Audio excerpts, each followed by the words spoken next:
पंचवटी हिरावाडीत असलेल्या Niranjan Awhad foundation Niranjan multiple disable स्कूलला भारतीय आयुर्विमा महामंडळाचे मुख्य अतिथी श्री सनोज कुमार यांच्या हस्ते स्कूल बसच्या फीत कापून लोकार्पण सोहळा पार पडला। गेल्या 30 वर्षांपासून दिव्यांग विद्यार्थ्यांच्या क्षेत्रात आपली सेवा बजावत असताना ज्योती आव्हाड यांचा एकुलता एक मुलगा निरंजन आव्हाड याचा ब्लड कॅन्सरने मृत्यू झाला। घरात दुःखाचा डोंगर असताना देखील पुन्हा जिद्दीने उभे राहून स्वतःच्या मुलाच्या नावाने Niranjan Awhad foundation Niranjan multiple disability school सुरू करण्यात आले।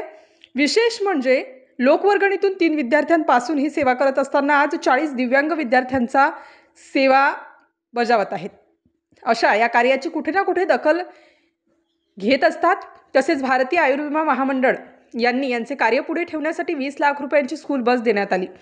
त्याचा आज लोकार्पण सोहळा कार्यक्रम घेण्यात आला। तसेच भारतीय आयुर्विमा महामंडळाच्या माननीय श्री सनोज कुमार क्षेत्रीय प्रबंधक पश्चिम क्षेत्र LIC ऑफ इंडिया, माननीय श्री अरुण राजदान प्रादेशिक प्रबंधक विपणन पश्चिम क्षेत्र, माननीय श्री NS राघव प्रादेशिक प्रबंधक विपणन पश्चिम क्षेत्र यांच्या उपस्थितीत निरंजन मल्टिपल डिसेबिलिटी स्कूल बसचा लोकार्पण सोहळा पार पडला।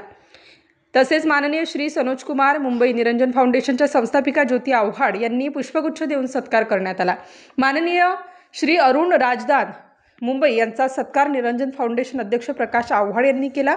माननीय Shri Ajay Kumar senior divisional manager Mumbai, माननीय नितीन देकाटे मार्केटिंग मॅनेजर नाशिक, आलोक यादव व नितीन गोरे, तसेच संस्थेचे संचालक नितीन मिटकर, हेमा मिटकर, भाग्यश्री देशपांडे दीप प्रज्वलन करून कार्यक्रमाला सुरुवात करण्यात आली। दिव्यांग विद्यार्थ्यांचे पालक मोठ्या संख्येने या ठिकाणी उपस्थित होते। अतिशय थाटामाटात हा कार्यक्रम पार पडला। या कार्यक्रमाप्रसंगी माननीय श्री सनोज कुमार यांनी आपले मनोगत व्यक्त केले। गोल्डन जुबली फाउंडेशन की तरफ से इस स्कूल को जो डिसेबल्ड बच्चों के लिए मल्टीपल डिसेबिलिटी जिनको है उनके लिए एक बस का प्रोविज़न किए हैं।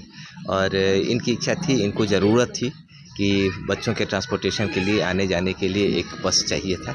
तो हम लोगों ने सामाजिक सुरक्षा को ध्यान में रखते हुए, समाज के सभी वर्गों के कल्याण को देखते हुए और ख़ास तौर पे इन बच्चों की ज़रूरतों को देखते हुए इनको एक स्टार न्यूज़ ब्यूरो नाशिक।